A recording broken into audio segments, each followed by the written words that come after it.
Good morning, everyone. This is Dr. Eugene Tan of the Philippines, and this is to specially mention one of our subscriber, Mr. Mike Ross. I think poultry boy. So here in the Philippines, in a game fowl farm, this is one routine. We have just finished feeding our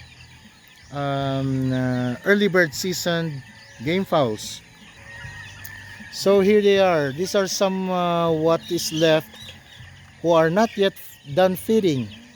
The others already went to the range down this. Uh, I'm not sure how do you call this. I think this is a ravine in English. Okay,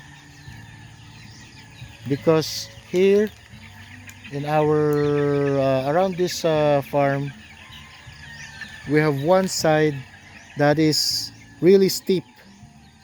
But I think this is good for our chicks so that they can develop better leg muscles, better bone development, and of course, as you can see, if they are ranged properly, they can feed on organic materials like minerals, some insects around the corner. These are actually healthy chicks. October born, so this is around 6 weeks old. 6 weeks old. But on the other range, Mr. Mike Ross, we also have the earlier hatched. The first batch would be, I think it's September, when we tested our incubators for better function. So let's take a look at our older chicks. Okay, the first and the second batch. We actually selected the males already, and we have disposed the females. So what's left here are breeding materials and what's left for fighting and selling in the future. So if you are can see this one, I think this belongs to the that batch, because we only have nets to separate batches. Okay, so there's one pumpkin sweater there.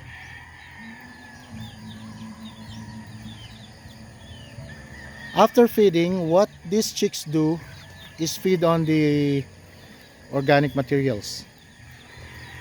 They're almost done feeding, and they are around the corner feeding on grasses, soils.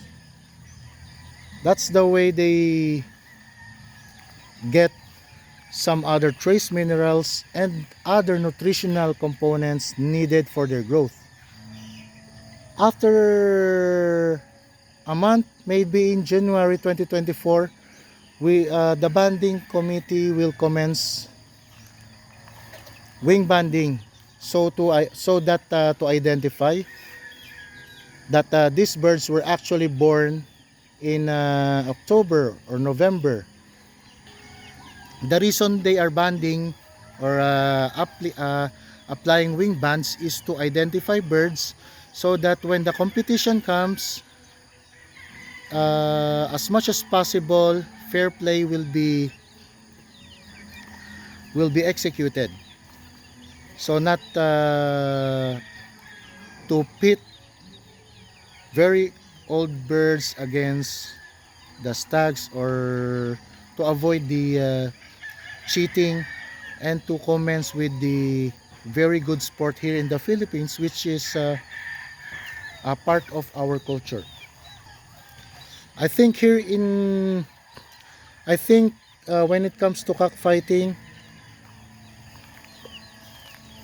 foreign lands like the Philippines and the United States, where most of our imported breeders come from, will agree that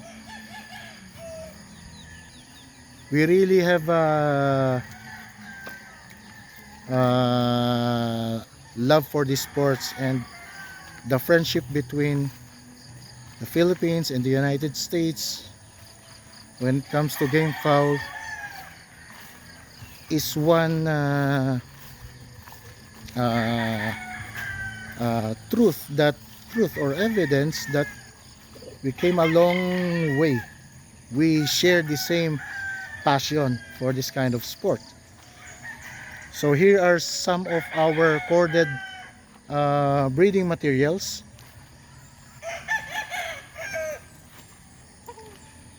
So these are brood cocks, brood stags.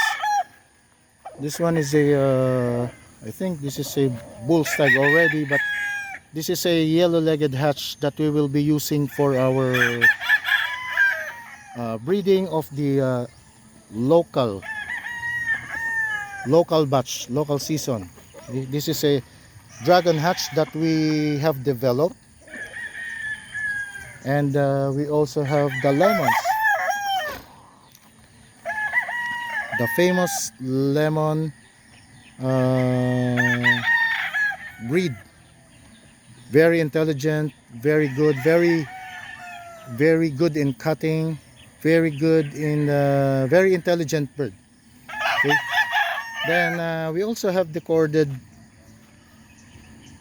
pullets, corded hens, because we lack the space to range them, and I think they are better taken care of when they are corded. As you can see, the plumage is very good. They are more tamed than having them in the range. Anyway, Sir Mike, I've done my best to show you around with my very harsh and not so good English. I hope I have satisfied you a little bit, and we welcome you here in the Philippines. God bless, sir.